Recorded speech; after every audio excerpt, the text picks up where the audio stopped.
Hey, it's Kobra here at MaddenGuides.com, and for this video breakdown, I'm going to take a look at a defense that you're going to find out in the $32 mug that's going to bring some inside pressure plus provide some nice coverage.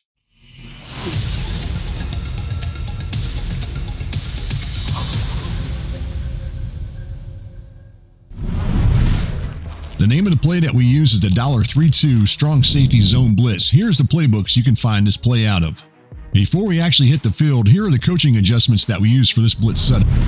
Before we show the blitz setup for the $32 mug Strong Safety Zone Blitz, let's take a look at the default pass coverages and pass rush assignments. Now, this particular defense is a 3-deep defense as far as the coverage behind the blitz. So you got those 3 defenders that are going to be playing 3-deep, and then you're going to have 2 defenders that are going to be playing the seam flats, as you can see on your screen right there, and then you got 1 defender to the inside who's going to be dropping back in a 3-receiver hook. And then you have 5 pass rushers that are going to be rushing the quarterback. And here's those 5 pass rushers, as you can see on your screen right there. All right, let's go ahead and take a look at the blitz setup here, and I'll show you how to get some pressure on the quarterback. The design pressure out of the $32 mug Strong Safety Zone Blitz is supposed to come from the strong safety right here, who's lined up near the line of scrimmage. And what he'll do is he'll shoot through this B gap and apply that pressure. Now, if we run this as is, he may get in, he may not. A lot of times he may get blocked. In this case, he's actually going to get blocked right there. So, like I said, he may get in on occasion too as well. But if you're having issues with that, what you can do to make it real simple to make sure that you get the pressure is just to simply move this defender over, the one that I'm in control of right here, and move him just outside the left tackle as you look at your screen right there. You don't have to do anything else. I'm just going to hold down the, you don't even have to hold down the right trigger, to be honest with you. You can just do this right here, and then you're going to get that pressure. And you're just going to user him and take away any type of, but anybody coming over the middle, short middle of the field. Another way of running this would be to call QB contain. It's the same setup. We're just calling QB contain, moving that guy over again. The same thing. You're going to get that. That's just going to create a little bit of a gap, plus try to prevent the quarterback from rolling out. Now, what I want to do now is I want to go into the X and O's of the play and take a look at that, because I want to show you guys some issues you may have and some things that we can do to correct that.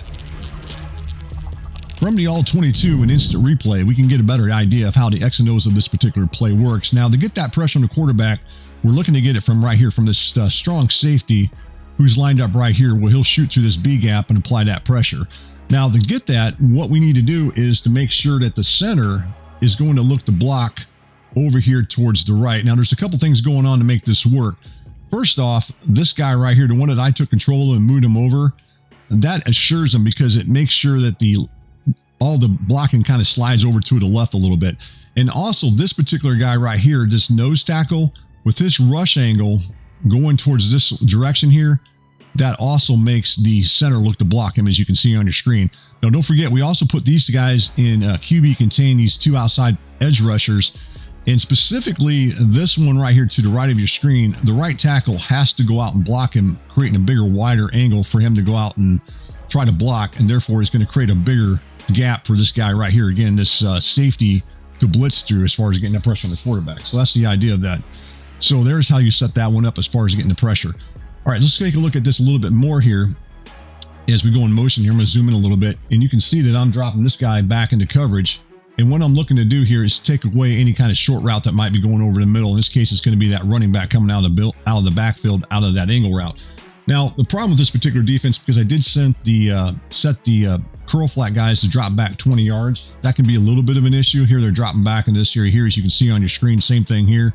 So that's going to be an issue. I'm going to show something that's going to counter that a little bit later, because these guys right here, the slot receivers, are actually running out routes. As you look at it, they're going to be running towards the out. You know, they're going to break out towards his area here and break out. They may wind up being open where they can make a throw over there to them, the quarterback. But as long as you get to the quarterback or in time, right there, you can see those guys are open. As you look at it, you can see at this point, both of these guys are open. They could beat the blitz with those 2 guys. So I want to point that out.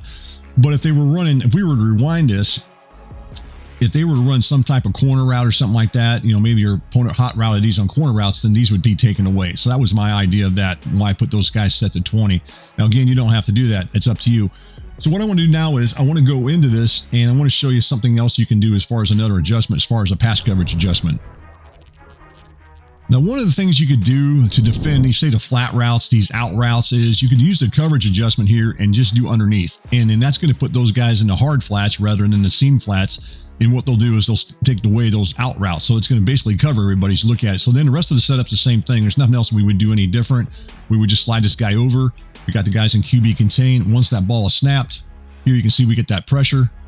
And right there, we just defend it. You can see everybody was covered there. So that'd be another way of defending that. To be honest with you, you might consider just doing the hard flats. And hopefully you can get to the quarterback. If they were running quarter routes, you're hoping that that blitzing safety could get through that B gap and get to the quarterback before they can make that pass to one of those receivers running quarter routes. So anyway, the next thing I want to show, if the running back stays in the pass block, what happens?